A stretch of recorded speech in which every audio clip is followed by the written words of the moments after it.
I get it. Hydrangeas are super confusing. There's about a bajillion different types of hydrangeas, and sometimes you prune them and sometimes you don't touch them. But I want to share with you just a few tips to make you a hydrangea expert so that you know how to care for the hydrangeas you have in your landscape today. And if this is the first time you've ever seen one of my videos, hi, my name is Michelle. I garden here in Atlanta, Georgia, and I like to share timely tips to help you be more successful in your garden. But this video isn't about me and getting to know me, so let's go talk about hydrangeas. So likely if you've ever Googled when to prune a hydrangea, you've probably seen 1,000 different articles telling you all the different types and when to prune them. But if you don't know what you have growing in your garden, that's not super helpful. So let's demystify that now. If you're watching this in late July, early August, you have a golden opportunity to prune whatever hydrangea your little heart desires around this time of year. Yes, it's true that some hydrangeas bloom on new wood, which is branches that are grown in the same year that they bloom. Some types of hydrangeas bloom on old wood, which means that the branches that grew last year are the ones that are going to flower this year.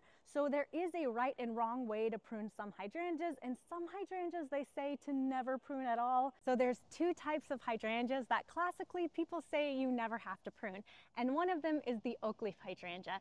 This one is luckily very, very easy to identify because the leaf shape is completely different from all types of hydrangeas.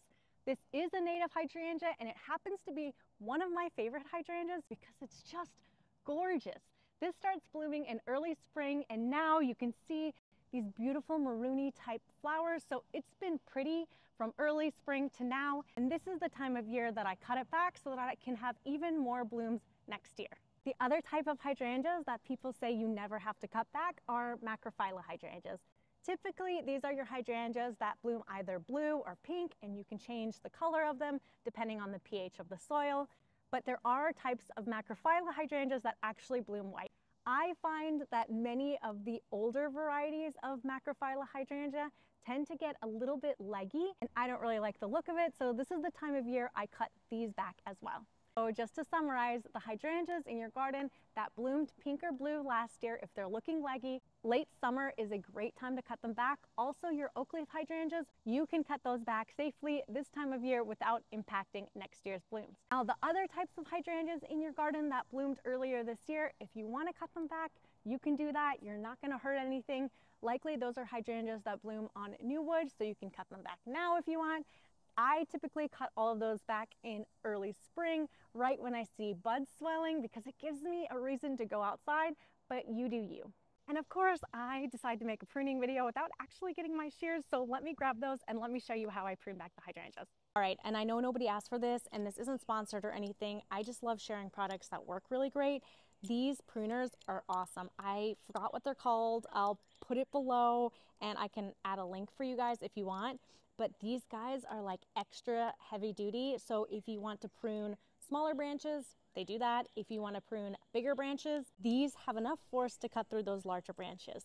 They are from Hopefullt, which, yes, that's the hose reel company, but they also sell lots of different gardening tools that are actually super high quality, and I'm a big fan. So sharing that in case it helps. If it doesn't help and you already have your favorites, also cool. So let's get into pruning. There's a couple of basic concepts to keep in mind, but if this is your first time pruning something, I want to encourage you not to be scared. There's very little damage that you can do by pruning something, and actually some plants are much healthier when you do prune them. It encourages fresh growth and branching, so don't be nervous to prune. You got this, and you will see your plants will respond and love you for this. And then the second thing you might be thinking of is, where do I prune and what do I prune? So in this case, we're pruning for shape, but if you see any dead or diseased or dying branches, this is also a great time to get rid of those because they're not really doing anything beneficial for your plant. But for the most part, I'm looking at my shrub.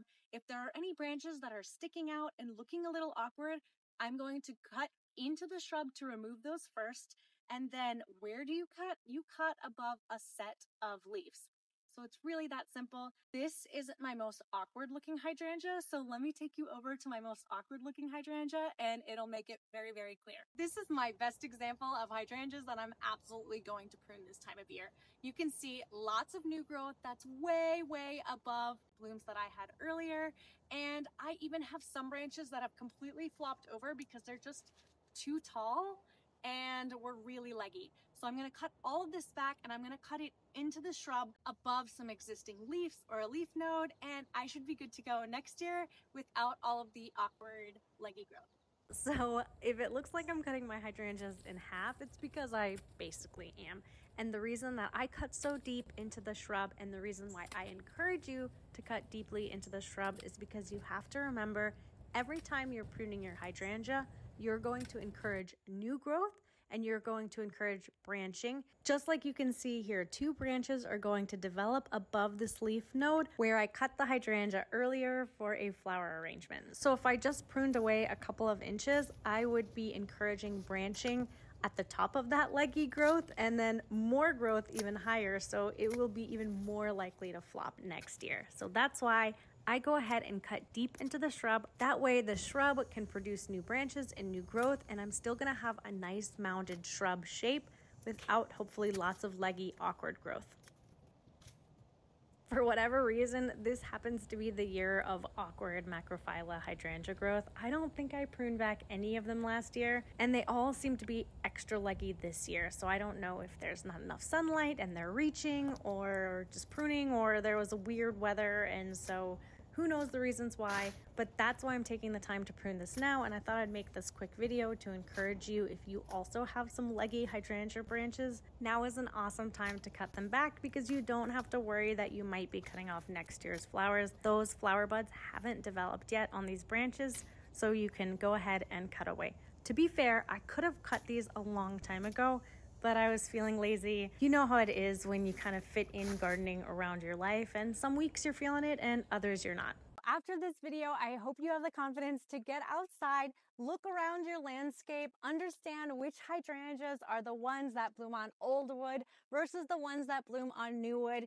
And also know that if you're walking around with your shears in late July, early August, you can cut back all of your hydrangeas without having to worry about accidentally cutting off next year's blooms. So while you're getting out into your garden to prune back your hydrangeas, I'm going to go and actually clean up the mess that I made for once.